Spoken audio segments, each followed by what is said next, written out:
अल्हम्दुलिल्लाह बहुत इज़्ज़त फ़ील हो रही है यहाँ आके। मैं भी आपकी तरह वकील हूँ, प्रैक्टिस नहीं करती क्योंकि लाइसेंस के पैसे नहीं भरे और ये पूरे इलेक्शन चंदे मांग मांग के हमने किया है। तो इंशाल्लाह ये मैं लाइसेंस के पैसे भी भर दूँगी तो फिर आपके साथ अदालतों में ही नज़र आऊँगी, अगर पार्लियामेंट के अंदर नहीं छोड़ा जो हालात इसी तरह लग रहे हैं। दो चार बातें आपसे करनी थी। देखिए, आज हमारा टॉपिक था रूल ऑफ़ लॉ। आप सब प्रैक्टिसिंग वकील हैं, मैं आपको क्या लेक्चर दूँगी, लेकिन जिस जद्दोजहद से हम गुज़र रहे हैं एटलीस्ट उसकी थोड़ी सी झलक आपके साथ शेयर कर लूँ, क्योंकि ये जो हमारा मकसद है वो सिर्फ़ एक मकसद है। हम हमेशा पश्तो में कहते हैं कि माल द खुदैद है, ये जो कुछ भी है सब अल्लाह का है, चाहे हमारे जाने हैं, चाहे हमारे माल है, चाहे हमारी इज़्ज़त है या ज़िंदगी है। तो हम जो इस वक्त यहाँ खड़े हैं आपके साथ या अदालतों में या खान साहब के साथ, ये सिर्फ़ इस मुल्क पाकिस्तान के लिए खड़े हैं। हमारे इससे बड़ा कोई मतलब नहीं है। अल्हम्दुलिल्लाह इस मेज़ पे आपकी जो फ्रंट रोज़ हैं, ये सारे लोग साहिब निसाब हैं, इनके घर हैं, इनका पैसा है, इनकी इज़्ज़तें, इनकी औलादें हैं। हमारे खान साहब की तरह अल्लाह ने इनको नवाजा हुआ है। लेकिन अगर इन लोगों ने अपने घरों की बेहुरमती बर्दाश्त की, अपने ऊपर जेल बर्दाश्त की, हमारा लीडर अभी भी बेगुनाह जेल में बैठा हुआ है सिर्फ इसलिए कि ये मुल्क रूल ऑफ लॉ पे नहीं चलता।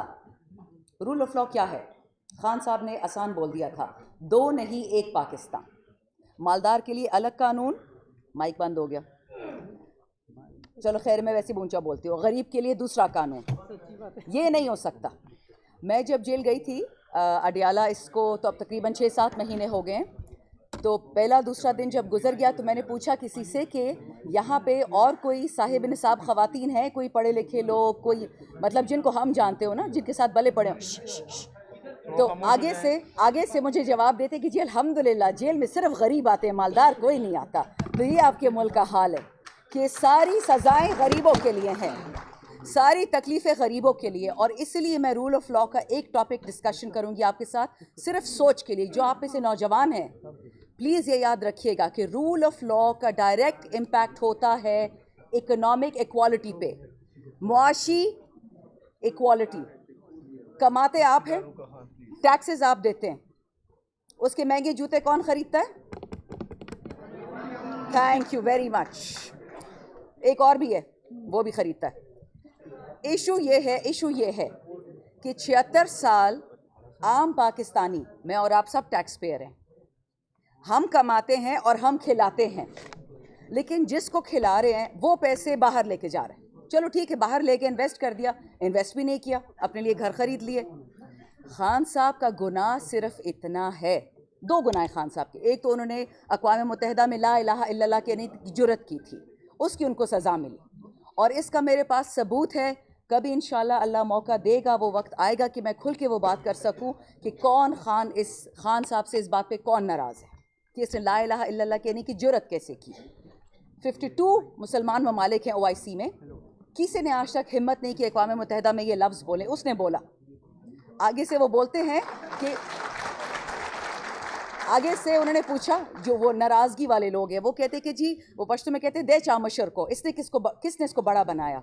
इसके अल्लाह ने इसको बड़ा बनाया। दिल जिगरा रखेंगे तो आप भी ये बात करेंगे। हम सारी दुनिया इकोनॉमिकली एक दूसरे पे डिपेंडेंट है, हम जंग की तरफ नहीं जाते, हम किसी से नहीं लड़ते, लेकिन ग़ुलामी 76 साल बाद ग़ुलामी एक्सेप्ट करना हो ही नहीं सकता। ये जो पाकिस्तानियों ने अपना खून दे दे के पाकिस्तान बनाया था, इस दिन के लिए बनाया था। किधर गई इक्वालिटी बिफोर द लॉ?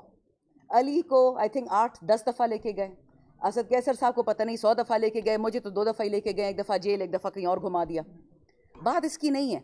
मैं तो अल्लाह का शुक्र करती हूँ मैं जेल गई हूँ, क्योंकि जेल एक रेस्ट हाउस बन चुका है गरीब और मजबूरों के लिए, जो 30,000 रुपये के लिए चोरी करते हैं। जो 30 अरब चोरी करता है उसको प्राइम मिनिस्टर बना देते हैं, और जो 30,000 बेचारे चुराता है उसको मार देते हैं। हमने सिर्फ एक काम करना है, हमने किसी से नहीं झगड़ना, हमने किसी को गलत अल्फाज नहीं कहने, हमने सिर्फ वो याद रखना है जो हमारा अल्लाह, हमारा रसूलुल्लाह अलैहिस्सलाम, हमारे कायदे आज़म और हमारे खान साहब ने हमें कहा है।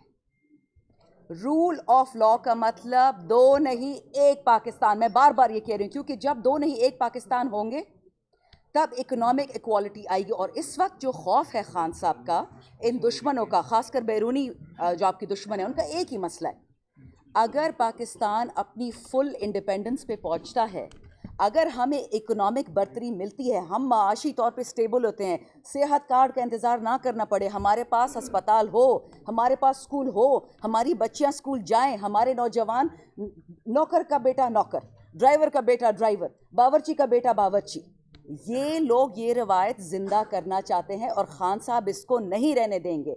मैं इस आखिरी बात पे ख़त्म करती हूँ। हमारे एक बहुत सीनियर एमएनए थे, अब अल्लाह उनको बख्शे, नून लीग से थे।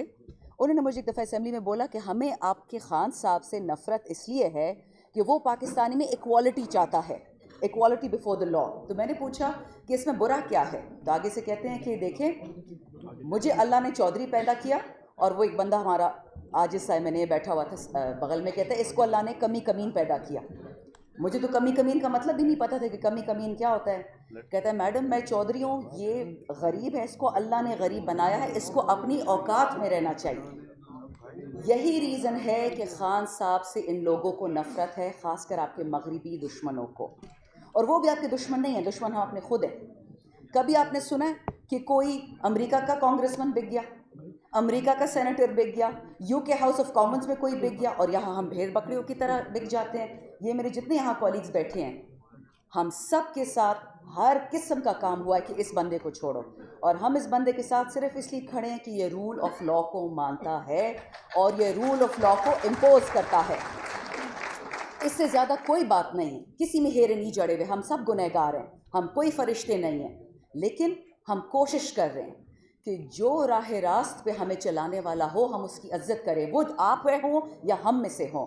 तो आज मेरे आने का मतलब यही था। मैं बहुत शुक्रिया अदा करना भी चाहती हूँ मौज़म साहब को, मैं भूल गई बताना, इन्होंने मेरे हर एक केस किए हैं। शेर अफजल मरवत साहब ने, मौज़म साहब ने, अली बुखारी भाई ने, मुझ तक आज से किसी ने फ़ीस नहीं लिया थी, क्योंकि मुझे पता चल गया इनको कि मेरी क्या हैसियत है फाइनेंशियली, तो अल्हम्दुलिल्लाह सब मुझ पर रहम करते हैं। लेकिन मैं आपको ये बता दूँ कि जिस तरह ILF ने और पाकिस्तान के वकला ने जहाद लड़ा है, आपने इसको पीछे नहीं देखना कि हमने कहा आगे आप क्या करेंगे। हम आपसे बहुत एक्सपेक्टेशंस रखते हैं, ख़ासकर नौजवान बच्चों से, बच्चियों से। आप मुस्तकबिल हैं, हमने आपको पास ऑन करना है। और एक पर्सनल बात बता दूं, मैं कभी ये बात नहीं करती, बट अभी मैंने रिसेंटली बताया कि मेरे अपने बच्चे नहीं हैं। अगर इस पाकिस्तान के बच्चे बढ़ जाएंगे तो मैं इंशाल्लाह अल्लाह मुझे संभालेगा। मुझे लोगों के लिए बेहतरी चाहिए, अपने लिए कुछ नहीं चाहिए। पाकिस्तान जिंदाबाद।